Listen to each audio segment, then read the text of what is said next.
herifin beline, genç herif da bağırıyor, yolcuları çağırıyor.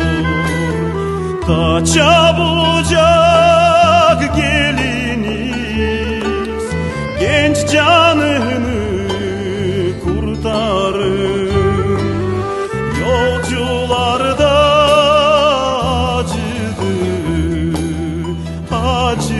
acıdılar, geldiler.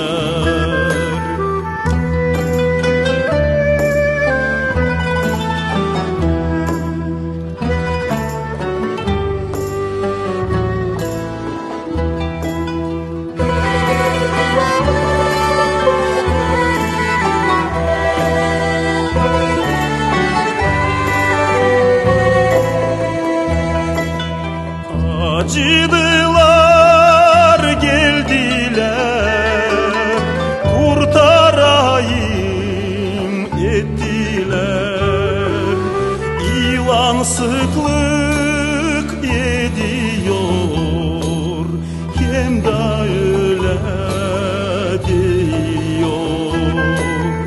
Geri durun yolcular, bu genç bize adanmış, bu genç bize adanmış, küçücük yaştan beri.